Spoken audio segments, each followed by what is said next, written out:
ఉత్తరాఖండ్ చార్ధామ్ యాత్రలోని 12వ రోజు ప్రయాణంలో భాగంగా ఈ రోజున మనం మేరు పర్వతం మీద నిర్మించబడిన శ్రీనగర్ పట్టణంలో ఉన్న కమలేశ్వర్ మహాదేవ్ మందిరంని, అలకనంద భగీరథీ నదుల సంగమస్థానమైన దేవ్ ప్రయాగని దర్శించుకుందాం. మేం మా యూట్యూబ్ ఛానల్లో పోస్ట్ చేసిన ఉత్తరాఖండ్ చార్ధామ్ యాత్ర సిరీస్లోని ఇతర వీడియోల లింక్స్ని డిస్క్రిప్షన్ బాక్స్లో ఇచ్చాము. ఆ వీడియోలను తప్పక చూడండి. హాయ్ ఫ్రెండ్స్, మేము మీ పద్మావతి, మురళీకృష్ణ మిమ్మల్ని మా కల్చరల్ సోల్ ఇండియా యూట్యూబ్ ఛానల్కి ఆహ్వానిస్తున్నాం. ఉత్తరాఖండ్ రాష్ట్రంలోని తెహ్రీ గర్వాల్ రీజియన్లో అలకనందా నది ఒడ్డున ఉన్న శ్రీనగర్ పట్టణానికి ఒక ప్రాముఖ్యత ఉంది.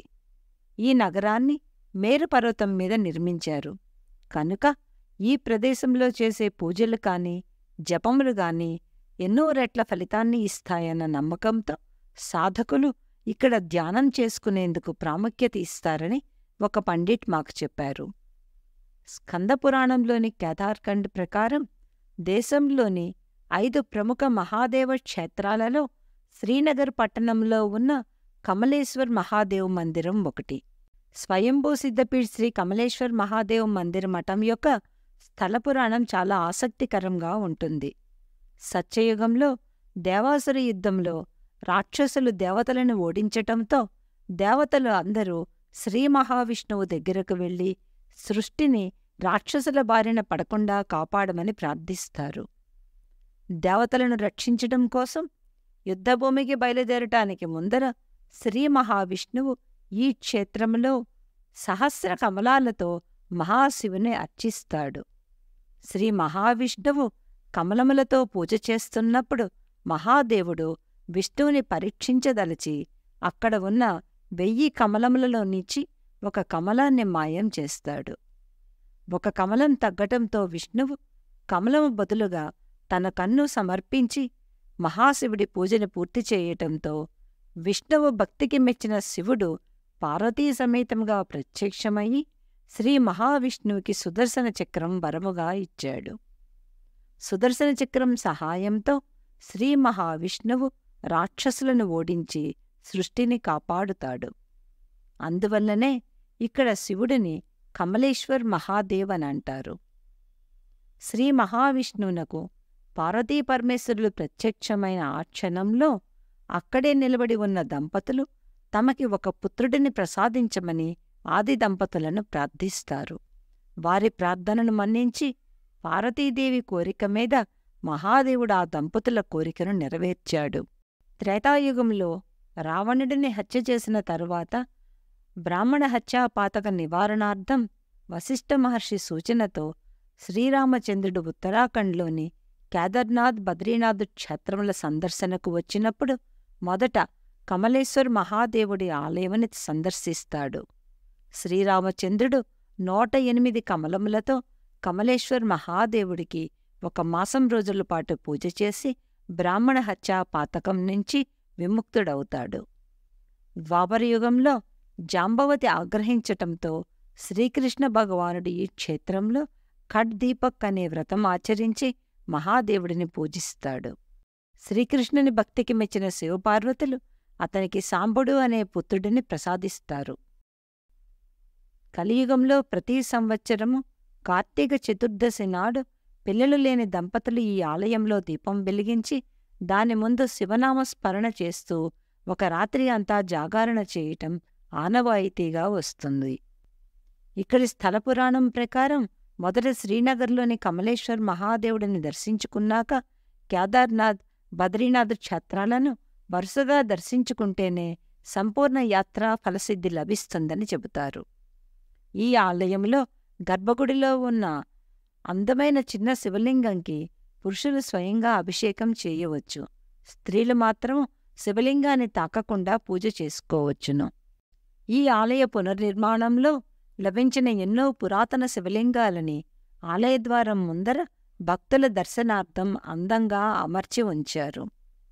ఆలయం బయట ఉన్న 6 బయలు మండపంలో అమ్మవారు త్రిశూలం రూపంలో పూజలు అందుకుంటున్నారు.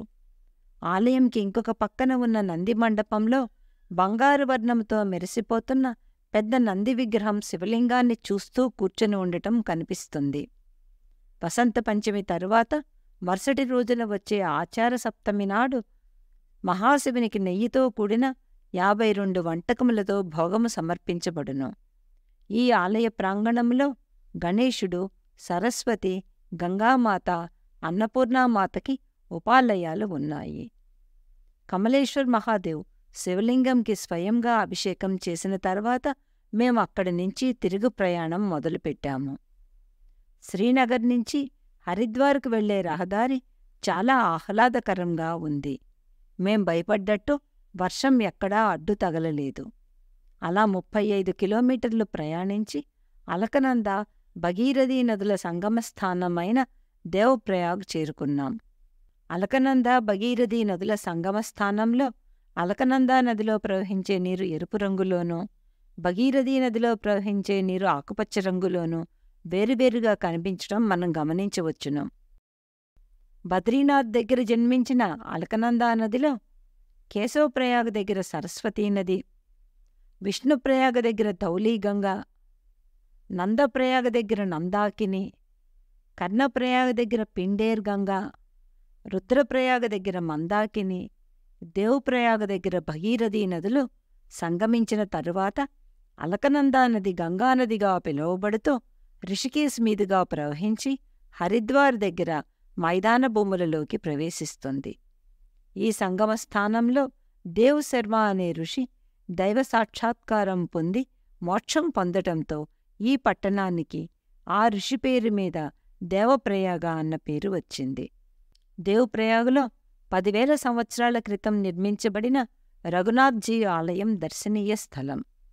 పట్టణానికి పైభాగంలో ఒక ఎత్తు అయిన మండపం మీద పెద్ద పెద్ద బండరాళ్లతో ఒక పిరమిడ్ ఆకారంలో నిర్మించబడిన ఈ ఆలయం పైకప్పు మీద చెక్కతో నిర్మించబడిన ఒక కపోలా, దానిమీద గుండ్రటి ఆకారంలో శిఖరం ఏర్పాటు చేసి ఉన్నాయి. సంగమస్థానంలో భగీరథీ నది ఒడ్డున రాతిమీద చెక్కిన బ్రహ్మకుండంలోనూ, అలకనందా నది ఒడ్డున రాతిమీద చెక్కిన వశిష్ఠకుండంలోనూ భక్తులు పవిత్ర సంగమ స్నానాలు ఆచరిస్తారు. రఘునాథ్జీ ఆలయ సమీపంలో సూర్యకుండము, ఇంద్రజుమ్న తీర్థము, పుష్యమీ తీర్థము, వరాహతీర్థము, పుష్పవాటిక, బేతాళశిల, వరాహశిల మొదలైన సందర్శనీయ స్థలాలు ఉన్నాయి. భరతుడి జ్ఞాపకార్థం నిర్మించిన ఒక ప్రాచీన ఆలయం కూడా ఇక్కడ ఉంది. బేతాళశిల దగ్గర నదిలో స్నానం చేసిన వారికి లెప్రసీ సోకదన్న నమ్మకం ఉంది. దేవప్రయాగ వదిలిపెట్టి హరిద్వారికి వెడుతున్న దారిలో స్థానికంగా దొరికే రాజ్మా లాంటి పప్పు దినుసులు, పువ్వులతో చేసిన జ్యూసెస్ కొనటానికి ఒక షాపు దగ్గర ఆగాము. ఆ తర్వాత బయలుదేరి రిషికేశ్ మీదుగా హరిద్వార్ చేరుకుని అక్కడ మధ్యాహ్న భోజనం చేసి సాయంత్రానికి న్యూఢిల్లీలోని కరోల్బాగ్ చేరుకోవటంతో మా 12 రోజుల 11 రాత్రుల ఉత్తరాఖండ్ చార్ధామ్ యాత్ర సంపూర్ణంగా ముగిసింది. మేము ఈ సిరీస్లో ఇప్పటివరకు పెట్టిన 13 వీడియోలను చూస్తే ఉత్తరాఖండ్లోని అన్ని ప్రముఖ పుణ్యక్షేత్రముల గురించి మీరు వివరంగా తెలుసుకోగలుగుతారు.